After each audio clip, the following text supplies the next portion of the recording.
Well, we get to interview a gentleman who's been at the very front lines of dealing with this pandemic. A guy who, in my book, is a real hero, and I think is a hero for so many people in our community, Dr. John Douglas, who is the director of Tri-County Health.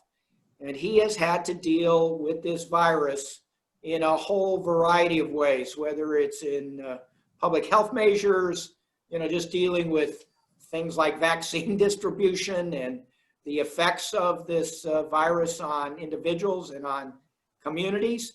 So, John, we're very happy to have you join us as part of our Local Heroes program. So, first of all, tell us a little bit about yourself and your background, and then we'll get into talking about how you and your staff and the communities have had to deal with the coronavirus as it's, just blossomed and been transmitted around the world. So tell us a little bit about yourself. Sure. Well, first of all, it's such a pleasure to be with you today. It's been great being on town halls with you. And we haven't ever met in person, but I feel like I know you pretty well. So that's been a distinct bonus for me. It's very interesting, Congressman. My background, in a lot of ways, my resume would look like somebody who was prepared for the past 30 years for this. My medical training is internal medicine and infectious disease. I did a fellowship in virology at the University of Washington back in the early 80s. I worked on vaccines throughout my career at Denver Health, where I was in the public health department and ran the sexually transmitted disease control program. After 20 years there, I spent 10 years at CDC and ran their national STD control program, and also was a chief medical officer in one of their big centers. And then came to Tri-County 7 years ago, when my wife said, enough of Atlanta, let's go home. So we were delighted to be back in colorful Colorado as of 2013. I've been studying pandemics my whole career. A lot of my work was involved with AIDS, which was a pandemic, but of a very different nature. And, the great pandemic of 1918-19, the flu pandemic that killed 50 million worldwide, was always the archetype of how bad something that we kind of take for granted could really get. And so it's been extraordinary, really, to have seen those pieces come together in what really, I think, is very aptly described as the biggest public health challenge that we've seen in this country, or really globally, for the past 100 years. All right, so let's go back to the beginning of the year and sort of talk about the first alarm bells that you heard, and what you did, what your department, what your staff did to start gearing up for what's just sort of overwhelmed us in many different ways. But tell us about how you dealt when this thing started. Sure. So I can remember very clearly being on a sort of the Christmas holiday timeframe last year and hearing a news snippet about a strange virus in China that was spreading rapidly. And we hear these reports periodically and don't know whether they're going to go anywhere. And then the drumbeat began to continue. We heard more and more about this terrible epidemic in China that ended up having, what seemed like an ungodly number, 80,000 cases, which seems quaint in retrospect as we've seen what's happened in this country. I'd say that by the beginning of February, we were beginning to gear up. We knew that Americans who were returning from China had a risk of being exposed.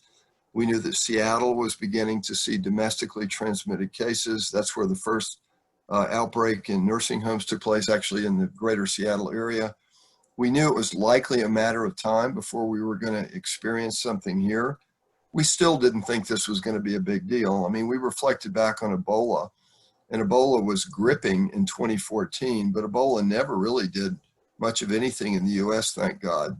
And we thought that's probably what's going to happen, although because this is transmitted by respiratory and not by contact with Ebola, it could be a different story.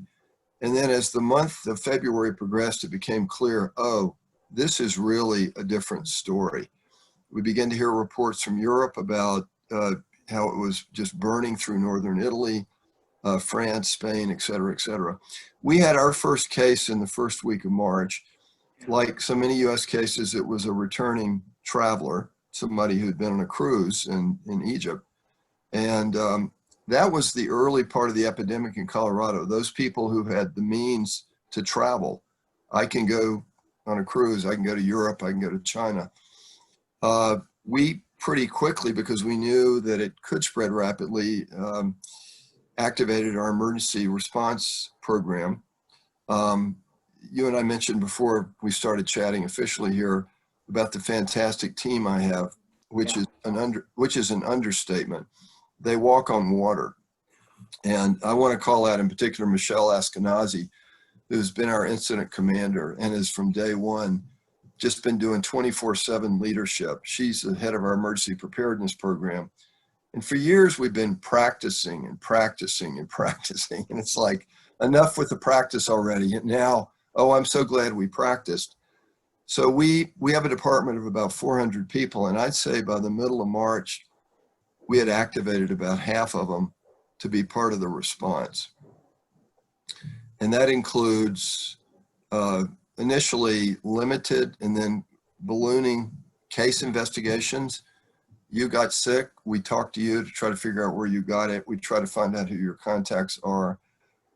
Work with people who were infected, who weren't like the original group, who were people of means, who could afford to be at home, but they increasingly were essential workers in our communities, particularly our communities of color, that they couldn't afford to stay home for 10 days, 14 days. So we began to try to develop support for them. We developed much better surveillance programs and better ways of trying to explain what was happening to the public. We pretty quickly got into the unpleasant role of trying to implement restrictive policies. It was pretty apparent from what we saw in China, which had the most draconian restrictions in the world, and what we began to see in Western Europe, that this thing was burning like a fire out of control. I mean, it was like the Troublesome Creek fire just blowing up. Right. And although we didn't know exactly which pellet in the shotgun was going to be the one that would work, things were just burning so fast, we felt like we had to work to sort of fire a shotgun. And that led us to a series of public health orders, including ending up with the stay-at-home order in late March, which I think did turn the tide, at least in the spring. We've continued to have a very large chunk of our team activated, about half of the department at any one point in time. I cannot say enough about the innovativeness of my staff about maintaining our WIC program, for example, or our nurse family partnership program, where we visit at-risk moms in their homes. We started doing all these things by Zoom. I mean, everybody's now, you and I are Zooming, and everybody is doing everything by Zoom. There's a lot you can do by Zoom that we begin to learn pretty rapidly. So let's talk about you gave the name of Ms. Ashkenazi as your incident commander, or anybody else, or just give us some examples of some of the things where your staff you feel has gone above and beyond in dealing with this virus, either on a sort of a widespread public health or helping somebody individually. Gosh, there's so many names. I hate to list more because I'll leave. You don't have to list names, just kind of what they did. That would be. But I'll tell you. I mean, we had a testing team that leaped into action really fast to try to figure out how we could scale up testing. We had the community support team that I've already mentioned that's been working tirelessly to help people. When you guys in Congress were actually providing funds for us, we were able to support people in an effective way, and that team worked very tirelessly in that regard. Well, hopefully this week we're going to supply you some additional support, but that's still under negotiation. So keep going. Yeah, we had a team that worked really hard on building what I think is probably one of the best data websites in the state and maybe in the country. I mean, every time we got a request from one of our 26 municipalities, gee, can you show us this? We had a team that responded very rapidly. We ended up hiring an additional 200, 250 people to help us with the contact tracing part of the game. Honestly, I felt like Eisenhower before D-Day about how do we scale up the logistics of hiring enough people to help us out. And these weren't long-term jobs. These were probably 6 to 12 months, but they were vital. And we started that program, by the way, with volunteers, Congressman, that, you know, before we even had the capacity to hire people. My wife kept bugging me, how can I help and how can I help? And so she became a volunteer contact tracer. We had a great team that was working with other public health departments across the metro region. We've really believed that our collaboration with the other departments has been very powerful. We've had folks working tirelessly with our hospitals. They're vital parts of the community. We don't run hospitals. We don't take care of people. We just try to connect the dots. I've got a great team that's been working on mental health. Mental health was a big focus of ours before COVID was ever even heard of.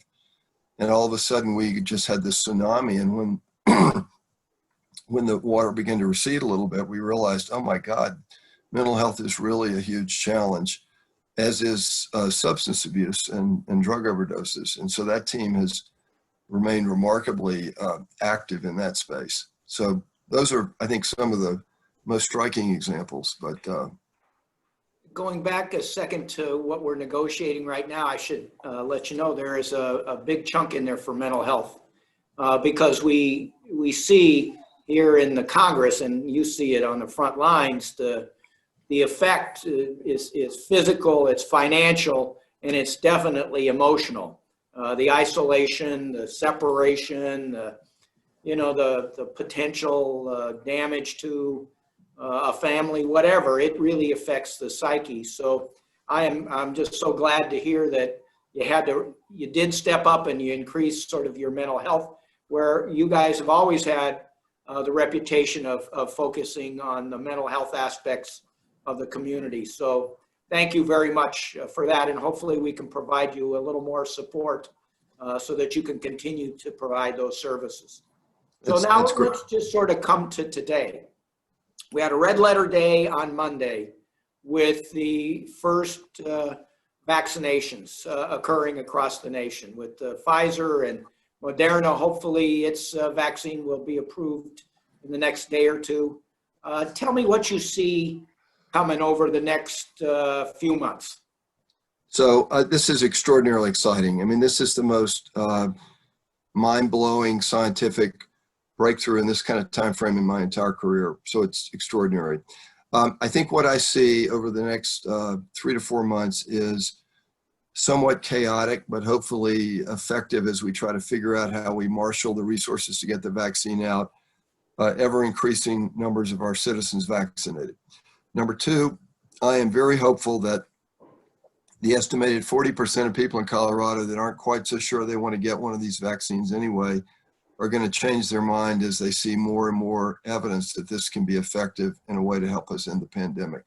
Number three, I see that we're going to have to remind ourselves that the light at the end of the tunnel is getting brighter, but we're still in the tunnel. Right. We're going to still expect more fatalities, certainly by the end of the year, and honestly, probably through April, when we get what could be broad vaccination. I think all of us have got to keep these tired messages in mind about wearing masks and social distancing, et cetera, because I think we'll get through the time period to April, May, June with more of our friends, loved ones, relatives around us if we can sort of hold on. I think this will also depend on whether we get vaccines beyond the first two. These vaccines look terrific, but right now it doesn't look like there's enough supply in the pipeline to vaccinate enough of us. So we either need more Pfizer, more Moderna, or we need some of the other vaccines that have been part of Warp Speed to prove their effectiveness so we can start using those. Well, I see, and I agree with you. I think we still have to persevere and be disciplined, for the next several months, but that, there are very hopeful signs. We've had this big surge really since the beginning or mid-October till Thanksgiving. We're still at very high levels, but we're bending the curve. People are taking this very seriously again. There've had to be restrictions implemented again, which I know has raised the ire and concerns of a number of folks. But on the other hand, people just in their own course of their living have started reining things in and staying home more. So, talk to us about the fact we see this curve bending, but we've still got a long way to go. Yeah, I think that I've had a lot of surprises during COVID. One of the most recent surprises has been the fact that the predicted surge on surge that Dr. Fauci told us about a couple of weeks ago was a possibility and is definitely happening in other places, has not yet manifested in Colorado. I think that's at least in part because, as you said, I think people are taking this seriously. I think when we hear that almost every day we have more people die in the nation than we had die in 9/11, again, that drumbeat of bad news begins to kind of sink in. I do think that some of the more restrictive measures that have hurt businesses, I want to be very blunt about that. This is pain. This is huge pain when you have to restrict capacity in restaurants, gyms, personal services businesses, and people lose jobs. But I do think it's had an impact. What I would hope we could do is pat ourselves on the back and say, hey, we can do this. And say, we were able to give gratitude over Thanksgiving, and it was a nice day, and we could actually be outside. And maybe Christmas and New Year's won't be quite as nice, but we can do this. We can do this. We really have. We've already done it. And there'll be more of us around for Memorial Day and Mother's Day and the 4th of July and next Thanksgiving if we hang in there. So well, I think I told you, I've now experienced the virus, and I had to isolate here in Washington. I'd come from Colorado. I ended up testing positive here, and I was required to isolate here for 10 days, which was over Thanksgiving. And in Zooming back to my family, I said, okay, we're going to have a Thanksgiving. And I think this is optimistic, but not crazy optimistic, that Memorial Day weekend, and really celebrate and give thanks that we're all still around. So I want to have hot dogs, hamburgers, turkey, I don't know what all, and do it outside. We may still all be wearing masks at that point, but I think given the vaccine distribution and the virus subsiding as it seemed to do as we went into the summer last summer, we can enjoy it and really give thanks, and also remember all the people that we've lost, which this virus has, I think in Colorado, we're up to about 4,000 Coloradans have lost their lives to this thing. I love the idea of Memorial Day where we honor those who've lost their lives. Yeah. Typically, of course, our armed services, but we've lost many, many, many, many people, but also giving thanks. Reserve your turkey now because other people may get this good idea. Yeah, I should stop spreading the word about this. There'll be a run on turkeys in May, which will be a very unusual kind of concern. Well, Dr. Douglas, thank you for helping me on my telephone town halls and speaking to our community and providing them real information, good facts about this pandemic, about the steps that are being taken as a public health matter and individually. Just thank you for being a hero. You're one of my heroes, and I know this has not been easy time for anybody in the public health field, but I am just proud of the way Tri-County has conducted its business in a difficult moment, and I'm going to turn it over to you for any parting thoughts. I really do appreciate your comments, Congressman. I do want to say that this has been a team effort, of course, and it's not just my team of 400 fantastic people plus 250 some odd contractors, but our broader community.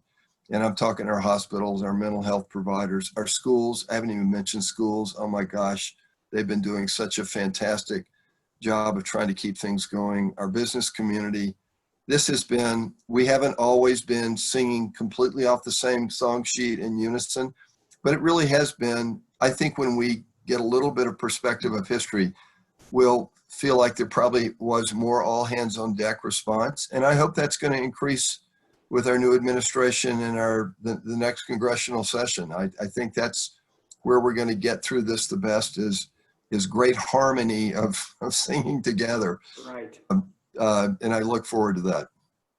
Well, thank you very much for being one of our local heroes and in participating in our Local Heroes series.